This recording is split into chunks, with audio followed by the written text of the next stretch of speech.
Michael Malone had such a fun time when he was here in October that he's decided to come back because he's got a few new things to talk about. It's like deja vu. That's right. He's the new head coach of the Tar Heels. So, Coach, thanks so much for coming by. What have these last few days been like for you? Well, first off, it's a great day to be a Tar Heel. Yeah.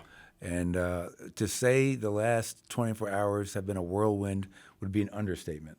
Steve Newmark, Eric Cooch came to my house on Easter Sunday, had a 5-hour meeting, had a great meeting. And my wife, Jocelyn, and I, we were up all night, got up early, talked about it, thought it through. And I just kept on coming back to, this is North Carolina. This is Dean Smith, this is Roy Williams, this is Coach Guthridge. And, for me, I always want to be a part of something special and something much bigger than myself. And this definitely embodies that. And to leave the NBA to come to college, there was only one job I would ever even think about leaving the NBA for, and that is here in Chapel Hill. So whirlwind, but I'm really happy to be a part of that whirlwind because I love where I'm at. I'm excited for the challenge, and I can't wait to get to work. Coach, you obviously have a deep history in the game and a high level of success in the game, but you've never done it at the college level. How do you try and help yourself get acclimated to how you can best be successful at this level of basketball? Well, I think it starts with, one, surrounding yourself with great people. And the people I've spoken to throughout this process leading up to today, as I look to hire and put together a coaching staff that not only is talented, but also can complement me and bring out the best of me and challenge me. And Steve Newmark, who's going to be taking over for Bubba Cunningham, both those guys have been amazing.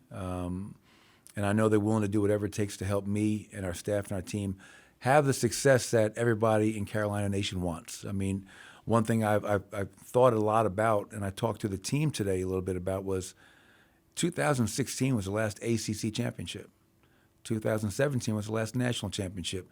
And that's way too far. That's too long ago for Carolina and the standards of excellence that this school and this program are about in the history. So there's a lot to learn. The transfer portal opened today. Guys like Jim Tanner, Buzz Peterson, and their crew. Sean May has been staying around with Eric Cooch trying to get everything in a really good spot. So I'm going to rely on those people to help me out. And I know what I don't know, and I'm going to ask for help. And I also know what I do know, and I can coach the game of basketball, and I can't wait to have a chance to do that in front of the best fans in the country. When we talk to former players who are in the NBA, they say that guys from other schools come up to them and say, what is it that you Carolina guys have? Why are you guys so connected even when you didn't play together? From your experience in the NBA, what is it that these Carolina guys have? Well, I had the great fortune to coach guys like Antoine Jameson, Danny Green, Harrison Barnes, Jawad Williams. So those four guys who all reached out to me yesterday and welcomed me to the family. And what's really neat about this school and this program and the tradition is that you see it in the summertime. I hear about these games that the players always come back, they participate in the camp, they play when camp ends, and this is home for them. And you only have something like that. It's fostered by coaches like Dean Smith and Bill Guthridge and Roy Williams and Matt Doherty and Hubert Davis. But it's also the players wanting to be a part of that program bigger than themselves, and they pay it forward. And it keeps being paid forward. And I think that's really unique. I'm looking forward to jumping into that and being a part of that and witnessing that, and anything I can do to help continue that, I think would be really important, because I think that's what separates Carolina basketball from everyone else in this country. Coach, if you had to give us a thumbnail description of Mike Malone basketball, how you want to play, how you want your teams to play, what would that be? Well, I would start off with what kind of culture we want. I think that is kind of, and once you establish what kind of culture you want, you can bring the people that can embody that culture, buy in and commit to that and live it every day. And that starts with being a work team. I believe in surrounding myself with people who are self-motivated, that are hard workers, that are going to want to get better. I don't like people that are just satisfied. I want hungry people that want more. And after that, you have to be a team that is selfless. Get over yourself. We can accomplish a whole lot more as a team, the collective good. And it's never about the individual. And the last part of that culture that gave us great success in Denver was being trustworthy and trusting in one another. I have to trust in my coaching staff. I have to trust in my players. And part of that that's really important is you have to prove to be trustworthy. And that requires time and repetition. As far as style of play, I really believe in defense. I'm a defensive-minded coach. That's where it begins. When I met with the team today, I said, you guys are ranked 300th in three-point defense this year. You know, that's not good enough. You were 18th in three-point defense in the ACC. That's not good enough. And that's not just on you. That's also on me as a coach and the staff. We have to make sure we're doing the best job to put you in a position to succeed. But our teams will start with defense. Then we'll go to rebounding. I think you can play great defense, but you have to rebound. And then most importantly, after you defend and rebound, let's get out and run. I want to play an up-tempo brand of basketball, an exciting brand of basketball. And aside from those things, I really believe the importance of sharing and valuing the basketball, making a play for a teammate. The best players are those that make everyone around them better.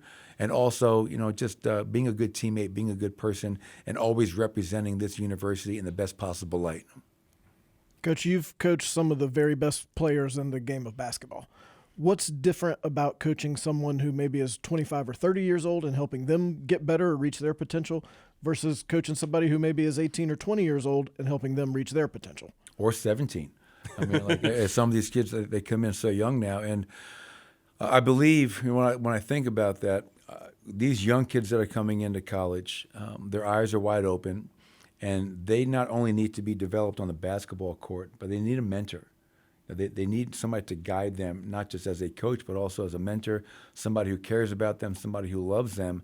And when you get into the NBA, yes, it's a business.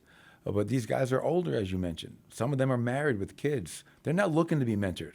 You know, they're set in their ways, and that's totally fine. But what I'm excited about as I put together a great coaching staff is I want to surround myself with guys who understand the importance of helping guys like Maxey Adams come into the program and not just work on his right hook, turnaround jump shot, three-point shot, but help him become the best young man that he can be and how he can navigate those waters. So it's definitely different. The NBA is a business. The college has gotten closer to that with the transfer portal and the NIL and the revenue.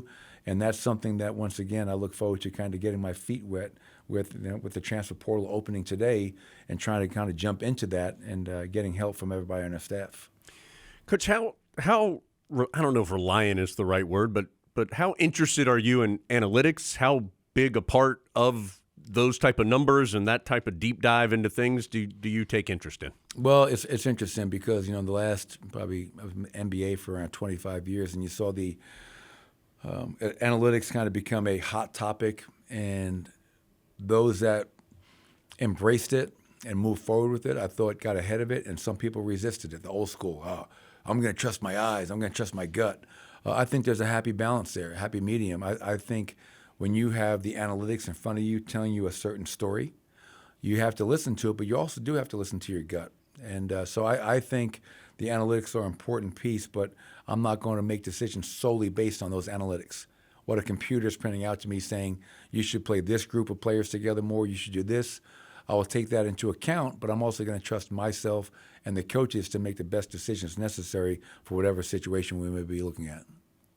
You're in a very sped up process to get to know players and assemble a roster and things like that. When you watch a guy either in person or on film playing, what makes you say that's my kind of guy right there? Mm-hmm. I'd tell you one of the things that, you know, even when I was back in the day when I was a college recruiter working at schools like Providence College, University of Virginia, Manhattan College, when I would look at a player, the first thing that jumped, I want guys who have a motor.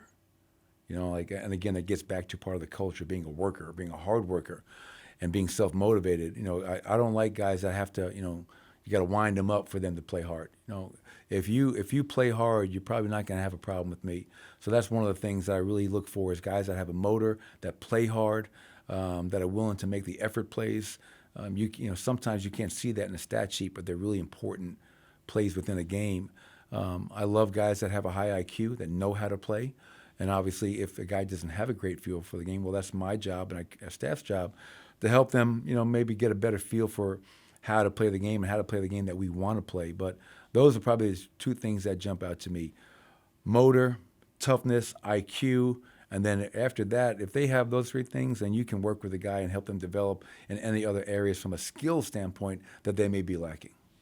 Coach, we have about a minute left because we got to let you go. We could sit here and talk just like we did in October for half an hour, but I know you have a bunch going on, and thank you for your time. What's job one in your mind for you? And you have so much on your plate at this moment, but what are the first, maybe job 1 and 2 for you to get moving here in these next couple of days? Yeah, I'll give you 3 things. I think number 1 is our current team. I mean, they have 2 weeks now. They've been waiting to see who's going to take over for Hubert Davis. And, as I told them today when I met with the team, I have a deep respect for Hubert Davis. And, he allowed me into the inner sanctum of Carolina basketball, and I know how much this program means to him. So I have to get to know our players. I have to spend time with them. I also have to make sure, as a portal open today, and I'm going to meet with each one of them individually tomorrow to figure out what's best for them and moving forward. So that's number 1 is our current players. Number 2 is the transfer portal. It opened today. Jim Tanner and Buzz Peterson and Sean May and all those guys are dying for me to come over there and sit in that room so we can get going on that, because everyone else in the country is doing that right now. So that would be number 2 is the transfer portal and who's out there, what would be a good fit for us. And then the last part for me, priority number 3 during these crazy times, is hiring my staff. I got to put a staff together that will complement me, that will challenge me, and help our team become the best team that we can be.